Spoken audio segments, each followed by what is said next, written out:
S.Jabin channel میں خوش آمدید۔ میرے چینل کو سبسکرائب کریں اور اس کے ساتھ ساتھ بیل آئیکن پہ لازمی کلک کریں مزید اچھی ویڈیوز کے لیے۔ شکریہ۔ السلام علیکم، امید ہے آپ سب لوگ اچھے ہوں گے، ٹھیک ہوں گے، خیریت سے ہوں گے۔ پچھلی ویڈیو میں نے آپ سے بات کی تھی کنجنکشنز کے حوالے سے کہ کنجنکشن کو ہم کیوں استعمال کرتے ہیں اور وہ کہاں کہاں پہ استعمال ہوتے ہیں، اس کی ڈیفینیشن، اس کی ایگزامپلز اور اس کی کائنڈس کے حوالے سے میں نے آپ کے سامنے ویڈیو لے کر آئی تھی۔ آج انشاءاللہ تعالی ہم بات کریں گے دا یوزز آف کنجنکشنز، حروف عطف کے استعمالات۔ سب سے پہلا ہمارے پاس کنجنکشن یہاں پہ اینڈ آ رہا ہے۔ اینڈ کو میں ایگزامپلس کے طور پر لوں گی کہ اس کی ایگزامپلس کیا ہیں۔ وہ دیوار سے چھلانگ نہ لگا سکا اگرچہ اس نے بار بار کوشش کی۔ He could not jump the wall though he tried again and again۔ And کا استعمال آ گیا۔ وہ اور اس کی فیملی کل لاہور کے لیے روانہ ہوئے۔ He and his family left for Lahore yesterday۔ شیری حاضر ہے اور عثمان بھی۔ شیری is present and Usman is present too۔ شیری اور ثنا اسکول گئے۔ Sherry and Sana went to school۔ Tom اور جیری اچھے فرینڈس ہیں۔ Tom and Jerry are best friend. Second number پہ میرے پاس کنجنکشن آتا ہے بٹ کا۔ بٹ کا مطلب ہوتا ہے اردو میں لیکن یہاں پہ نوٹڈ پوائنٹ کیا ہے کہ اگر ایک بات آپ کے پاس پازیٹیو ہے، مثبت انداز میں چل رہی ہے، اور دوسری بات منفی ہے، تو وہاں پہ آپ نے بٹ کا استعمال کرنا ہے۔ تو یہاں پہ ہمارے پاس ایگزامپلس ہیں، شیری حاضر ہے لیکن عثمان غیر حاضر ہے۔ اب یہاں پہ شیری کو پوزیٹیو کے طور پر لیا گیا ہے، مثبت انداز میں لیا گیا ہے۔ Sheri is present but Usman is absent. وہ غریب ہے لیکن ایماندار ہے۔ ہی از پور بٹ آنیسٹ۔ وہ میرے لیے صرف میرا بھائی ہی نہیں لیکن ایک دوست بھی ہے۔ He is not only a brother to me but also a friend. مجھے دودھ پسند ہے لیکن مجھے چائے پسند نہیں۔ I like milk but I do not like tea. میں اسے پسند کرتا ہوں لیکن میری فیملی اسے پسند نہیں کرتی۔ I like him but my family doesn't like him. Third number پہ میرے پاس کنجنکشن آتا ہے ایز کا۔ ایز کا اگر اردو میں میننگ دیکھا جائے جیسا، اتنا، جتنا کے دوران۔ اب اس کا جو اس کے پوائنٹس ہیں وہ کیا کیا ہیں کہ ان دا وے ان وچ، کام کرنے کے طریقے میں بھی ایز کا استعمال کیا جا سکتا ہے۔ کیسے؟ آپ نے لکھا جیسا میں نے کہا۔ You wrote as I said. اس نے کیا جیسا میں نے کہا۔ He did as I said۔ میں نے پڑھایا جیسا مجھ سے پڑھانے کو کہا گیا۔ I taught them as I was asked۔ میں نے انہیں پڑھایا۔ یہاں پہ آ جائے گا جی میں نے انہیں، کیونکہ them لگایا گیا ہے تو یہاں پہ انہیں آ جائے گا۔ میں نے انہیں پڑھایا جیسا مجھ سے پڑھانے کو کہا گیا۔ I taught them as I was asked۔ شاہد آفریدی ویسے ہی کھیلا جیسا اس کے کوچ نے کہا۔ Shahid Afridi played just as his coach sad.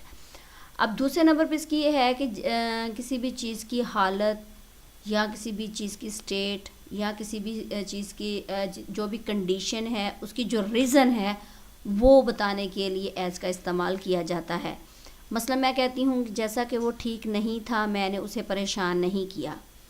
As he was not well, I did not disturb him۔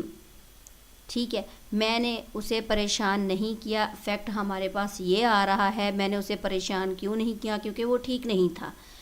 یہاں پہ جو سیکنڈ نمبر پہ ہے وہ ہمارے پاس جو مین افیکٹ وہ ہے وہ اس ریزن کو بتا رہا ہے کہ وہ ٹھیک نہیں تھا۔ As he was not well, I did not disturb him۔ جیسا کہ وہ یہاں نیا ہے اسے تمہاری ضرورت ہوگی۔ اب یہاں پہ دیکھیں کہ یہاں پہ جو پہلا پوائنٹ آتا ہے کہ جیسا کہ وہ یہاں نیا ہے، نیا تو کوئی میننگ نہیں دے رہا، کوئی افیکٹ شو نہیں کر رہا۔ یہاں پہ جو سیکنڈ نمبر پہ ہمارے پاس جملہ آ رہا ہے اسے تمہاری ضرورت ہوگی، تو یہاں پہ جو ضرورت ہے وہ افیکٹ چھوڑ رہا ہے، تو یہاں پہ ہمارے پاس جو مین ہے بات وہ افیکٹ کو شو کرنے کی ہے۔ As he is new here he will need you. اب نوٹڈ پوائنٹ کیا ہے؟ ایز کے ساتھ ساتھ بیکوز کا بھی استعمال ہوتا ہے۔ کس کے لیے جی؟ وجہ بتانے کے لیے۔ بیکوز کا استعمال تب ہوگا جب آپ سے وجہ پوچھی جائے گی۔ مثلا میں ایک سوال کرتی ہوں آپ کل کیوں نہیں آئے تھے؟ Why did you not come yesterday؟ آگے سے آنسر آتا ہے، وجہ بتانے کے لیے آنسر آتا ہے میں کل غیر حاضر تھا کیونکہ میں بیمار تھا۔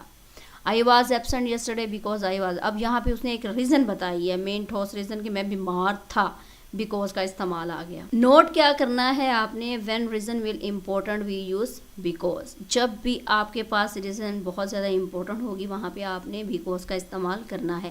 ایز کا استعمال وجہ کے اثر کے لیے ہوتا ہے. اچھا جی, سیکنڈ سی جو پوائنٹ ہے وہ میرے پاس ہے, ایز کو میں کیوں استعمال کر سکتی ہوں, to add an information. Information کو ایڈ کرنے کے لیے, معلومات کے لیے, یعنی جیسا آپ نے کہا. ٹھیک ہے, یہاں پہ جو 2 جملے ہیں, جیسا کہ آپ جانتے ہو ہم تعلیم کی کوالٹی پر یقین کرتے ہیں. ٹھیک ہے, آپ کے پاس انفارمیشن کیا ہے, کوالٹی کس کی, ایجوکیشن کی. ایز یو نو, اب یہاں پہ جیسا کہ آپ جانتے ہو, ایز یو نو, ایز آ گیا, جیسا کہ یو نو آپ جانتے ہو. We believe in quality education. جیسا میں نے پہلے کہا, ایز آئی سیڈ ارلیئر. جیسا کہ آپ نے اس کے بارے میں پوچھا تھا, ایز یو آسکڈ اباؤٹ ہم. ڈی نمبر پہ میرے پاس کا پوائنٹ آتا ہے, one event happen while another از ان پروگریس. جب ایک کام آپ کا رونما ہو رہا ہے, واقعہ ہو رہا ہے, ایک کام واقعہ ہو رہا ہے, یا یوں سمجھ لیں واقعہ ہوتا ہے تو دوسرا بھی چل رہا ہوتا ہے کام. اگر ایک کام آپ کا آلریڈی پہلے سے ہے تو ساتھ ہی دوسرا واقعہ چل رہا ہے تو آپ نے وہاں پہ کس کا استعمال کرنا ہے, ایز کا. مثلا میں کہتی ہوں میں ویڈیو دیکھ رہا تھا, اسی دوران میری ماں نے مجھے بلا لیا. My mother called me as I was watching the video. اب یہاں پہ ایک کام چل رہا ہے, وہ ویڈیو کو دیکھ رہا ہے, اور اس کی ماں نے دوسرا کام کیا کہ اس کی ماں نے اس کو آواز دی, تو یہاں پہ آپ نے ایز کا استعمال کرنا ہے. ہم سیکھ رہے تھے, اس دوران وہ پہنچ گئے. ہم سیکھ رہے تھے, یہ ایک کام, ایک ایونٹ چل رہا ہے اور اسی دوران دوسرا ایونٹ کہ وہ پہنچ گئے. دوسرے ایونٹ پہ ان دونوں کے درمیان میں آپ نے ایز کا استعمال کر دینا ہے. They arrived as we were learning. سونے کے دوران میرا فون بجا. اب ایک کام ہو رہا ہے سونے کا, دوسرا کام فون بجنے کا, تو وہاں پہ آپ نے ایز کا استعمال کرنا ہے. As I was sleeping the phone rang. میرے کرکٹ کھیلنے کے دوران میری ماں نے مجھے بلا لیا. My mother called me as I was playing cricket. پہلا کام کرکٹ کھیلنے کا ہے, دوسرا اس کی ماں نے اس کو بلا لیا.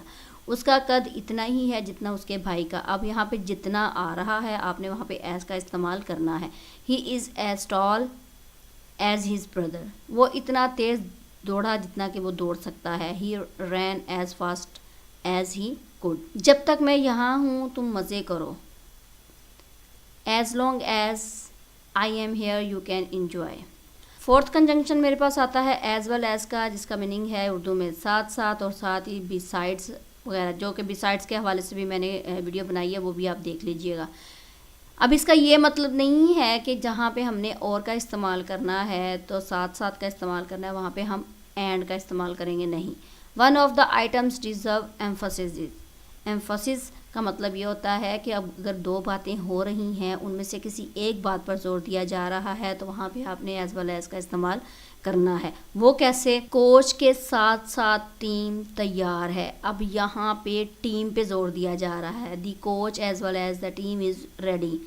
نوٹ کیا کرنا ہے آپ نے؟ نوٹ یہ کرنا ہے کہ جب آپ کے ایسے جملے میں سبجیکٹ واحد ہے, سبجیکٹ آپ کا کوچ ہے یہاں پہ, تو اس کا ورب بھی آپ کے پاس واحد ہوگا. یہاں پہ یہ کوچ آپ کے پاس کیا ہے؟ ایک سبجیکٹ ہے. اس کا ورب کیا بنتا ہے؟ از. اگر یہاں پہ سبجیکٹ جون سے آپ کے پاس سنگل ہے تو یہاں پہ آپ کے پاس اس کا ورب بھی سنگل ہی آئے گا. کوچ اگر واحد ہے تو اس کا ورب بھی واحد آئے گا. سبجیکٹ کسے کہتے ہیں؟ میں بار بار کہہ رہی ہوں, ان چیزوں کو, چھوٹی چھوٹی چیزوں کو یاد کر رکھیں. سبجیکٹ کہتے ہیں فاعل کو اردو میں, اور اس کا ویسے میننگ کیا کرتے ہیں؟ کہتے ہیں کام کرنے والے کو. ورب کیا ہوتا ہے؟ ایک فعل ہوتا ہے, ایک کام ہوتا ہے, ایک کام کا کرنا ہوتا ہے. تو یہاں پہ اگر سبجیکٹ کوچ ہے تو ورب بھی آپ کے پاس سنگل ہی آئے گا. ورب یہاں پہ آپ کے پاس از ہے. اب یہاں پہ دیکھیں, چاند کے ساتھ ساتھ ستارے رات کو روشنی دیتا ہے, یعنی چاند ستاروں کے ساتھ ساتھ روشنی دیتا ہے رات کو. The moon as well as the stars gives us light at night. اب یہاں پہ دیکھیں گیوز اس, میں یہ گیو نہیں لکھوں گی, اسٹارز کو دیکھ کر میں یہاں پہ گیو نہیں لکھوں گی, یہاں پہ گیوز آئے گا, پریزنٹ انڈیفینٹ ٹینس. تو یہاں پہ میرے پاس آ جائے گا چاند کے حوالے سے. چاند میرے پاس سبجیکٹ ہے, ایک واحد ہے, اس کا ورب کیا بنے گا میرے پاس؟ یہاں پہ پریزنٹ ڈیفینیٹ کے طور پر ای ایس کا اضافہ ہوا ہے یا ایس کا اضافہ ہوا ہے, تو واحد بنے گا. سیکنڈ میرے پاس آتا ہے اس کے ساتھ ساتھ اس کی ماں بھی ذہین ہے. He as well as his mother is intelligent. مجھے اپنے والدین کے ساتھ ساتھ اپنے استاد کی بھی ضرورت ہے. I need my parents as well as my teacher. Teacher پر زور دیا جا رہا ہے. وہ ایک گاڑی کے ساتھ ساتھ ایک موٹر سائیکل کا بھی مالک ہے. He owns a car as well as a motorbike. وہ ذہین بھی ہے اور ساتھ ساتھ محنتی بھی. He is intelligent as well as hard working. Shehri کے ساتھ ساتھ عثمان غیر حاضر ہے. Shehri as well as Usman is absent. اس نمبر پہ میرے پاس آتا ہے ایز سون ایز. اس کا جیسے مطلب اگر اردو میں دیکھا جائے تو جیسے ہی یا جو ہی بنتا ہے، لیکن اس کے ساتھ ایز سون ایز کے ساتھ ساتھ ہم یہ ورڈ بھی یوز کر سکتے ہیں. نو سونر ڈیڈ اور جملے کے درمیان میں دین، ہارڈلی ہیڈ اور جملے کے درمیان میں وین. یہ اینڈ پہ آپ کو میں بتا دوں گی. تو نوٹڈ پوائنٹ آپ کیا کرنا ہے، آپ نے تینوں ایک ہی بات کہنے کے لیے استعمال ہوتے ہیں. بات کیا آپ کے پاس جو ہی یا جیسے ہی، ایک ہی بات کرنے کے لیے ہم تینوں کو استعمال کر سکتے ہیں. نمبر 2 پہ ہے کہ جیسے ہی ایک چیز یا بات مکمل یا ختم ہو جاتی ہے تو ساتھ ہی دوسری چیز یا دوسری بات رونما ہوتی ہے. ایک کام مکمل ہوتا ہے جب وہ مکمل یا ختم ہوتا ہے اور ساتھ ہی دوسرا کام شروع ہوتا ہے تو وہاں پہ آپ نے ایز سون ایز لگا دینا ہے. یا something happens immediately after another is completed. کہ وہی جو اوپر والا میں نے آپ سے کہا ہے کہ ایک کام مکمل ہوتا ہے، ایک کام جو ان سے رونما ہوتا ہے تو دوسرا ایک کام مکمل ہوتا ہے تو دوسرا رونما ہونا شروع ہو جاتا ہے. میں تمہیں کال کروں گا جیسے ہی میں پہنچتا ہوں. پہلا کام کیا کر رہا ہے کہ میں تمہیں کال کروں گا. دوسرا کام کرتا ہے میں جیسے ہی پہنچتا ہوں. I will call you as soon as I arrive. ایک کام مکمل ہو رہا ہے کہ میں جیسے کال کروں گا اور دوسرا کام وہ ابھی رونما ہو چکا ہے. وہ اپنا ہوم ورک کرے گا جیسے ہی وہ گھر پہنچتا ہے. He will be going to do homework as soon as he reaches. آپ کو معلومات دی جائیں گی جیسے ہی میں ان سے ملتا ہوں. You will be given the information as soon as I meet him. تو ان تینوں میں آپ کے پاس یہی ہے کہ ایک کام یا ایک بات ختم ہوتی ہے تو دوسری بات شروع ہو جاتی ہے. تو یہاں پہ آپ نے ایز سون ایز کا استعمال کرنا. نوٹ کیا کرنا ہے کہ ایز سون ایز کے ساتھ ہمیشہ سمپل وربس آتے ہیں. مثلاً پریزنٹ انڈیفینٹ کے سمپل ٹینس آتے ہیں. I arrive, he reaches, I meet. تو یہاں پہ آپ نے کیا کرنا ہے، یہاں پہ آپ نے اس کے ساتھ سمپل وربس لگانے ہیں. تو جو لاسٹ والا میں نے آپ کو بتایا تھا کہ ایز سون ایز کی جگہ ہم یہ دو بھی لگا سکتے ہیں. نو سونر ڈیڈ، ہارڈلی ہیڈ. اب یہاں پہ میں کہتی ہوں چلیں ایک جملہ لیتے ہیں. جو ہی میں گھر پہنچا بارش شروع ہو گئی. ایز سون ایز جو ہی آئی reached home it began to رین. بارش شروع ہو گئی. نو سونر ڈیڈ جیسے ہی یا جو ہی آئی ریچڈ ہوم میں گھر پہنچا دین اٹ بیگن ٹو رین تو بارش شروع ہو گئی. Hardly had I reached home when it began to rain. یعنی یہاں پہ ہم ایک بات کو کمپلیٹ کرنے کے لیے ہم کیا کرتے ہیں، ہم ان تینوں کا استعمال کر سکتے ہیں. نو سونر ڈیڈ جیسے ہی آئی ریچڈ ہوم میں گھر پہنچا دین تب اٹ بیگن ٹو رین تو بارش شروع ہو گئی. ہارڈلی ہیڈ جیسے ہی یا جو ہی آئی ریچڈ ہوم میں گھر پہنچا وین اٹ بیگن ٹو رین تب بارش شروع ہو گئی. ٹھیک ہے، تو یہاں پہ ہمارے پاس کیا ہے کہ ایک بات کو ہم نے 3 طریقوں سے کمپلیٹ کیا ہے. 6 نمبر پہ میرے پاس آتا ہے as far as. As far as کا مطلب ہوتا ہے جہاں تک. جب بھی ہم کوئی بھی کنورسیشن اپنی شروع کرتے ہیں، جس کو انگلش نہیں آتی وہ اپنے سینٹینسز کو ان سینٹینسز سے سٹارٹ کیا کرے. یعنی کہ جو بھی کنورسیشن آپ نے سٹارٹ کرنی ہے اس ایک چھوٹے سے جملے سے سٹارٹ کر لیا کرے. جہاں تک، یہ یا تو ڈگری کو بتاتا ہے یا ایکسٹینڈ کو بتاتا ہے. مثلاً کیسے، جہاں تک میں جانتا ہوں میرے تھوڑے سے علم کی بات ہے. As far as my little knowledge is concerned. جہاں تک میں جانتا ہوں، میں دیکھ سکتا ہوں کہ وہ وہاں نہیں ہے. As far as I can see he is not there. جہاں تک میں جانتا ہوں مجھے پتہ ہے کہ وہ کبھی بھی وقت پر نہیں آیا. As far as I know he is never come on time. جہاں تک میں جانتا ہوں وہ ہمیشہ وعدے کا پکا ہے. He has always kept their words. Kept their words کا مطلب ہوتا ہے وعدے کا پکا ہونا. As far as I know, جہاں تک میرے استاد کی بات ہے وہ مہربان ہے. As far as my teacher is concerned he is kind. جہاں تک میں جانتا ہوں یا جہاں تک میرے علم میں ہے وہ اچھا ہے. As far as I know he is good. جہاں تک مجھے علم ہے یا جہاں تک مجھے پتہ ہے وہ بے قصور ہے. As far as I know he is innocent. یہ تو تھی میرے پاس ایز فار ایز کے حوالے سے اسے کیا کہتے ہیں ایگزامپلس. یہ بھی بہت آسان ہے. ہمیشہ جب بھی کنورسیشن آپ نے شروع کرنی ہو, دوسرے کے ساتھ تھوڑی بہت انگلش بولنی ہو, تو اپنا جملہ اس طریقے سے اسٹارٹ کر لیا کرے, جو کہ بہت ایزی ہے. یہ تو تھے میرے پاس 6 کنجنکشنز. یقیناً آپ کو یہ بہت آسان لگے ہوں گے, اتنے مشکل نہیں ہیں. اپنے ڈیلی جو کنورسیشن ہے اس میں ان کو ایڈ کیا کریں, آپس میں کنورسیشن کیا کریں انگلش میں. ان چھوٹے چھوٹے کنجنکشنز کا استعمال کیا کریں, جملے بنایا کریں. تو اس طرح آپ کی ووکیبلری بھی اچھی ہوگی اور جملے کو بنانے کا طریقہ بھی آئے گا, اور ساتھ ساتھ انگلش بولنے میں ہیزیٹیشن بھی اس میں ختم ہو جائے گی. نیکسٹ ویڈیو تک اجازت دے. اپنا خیال رکھیے گا, دعاؤں میں یاد رکھیے گا. چینل کو سبسکرائب کرنا نہ بھولیے گا. اللہ حافظ.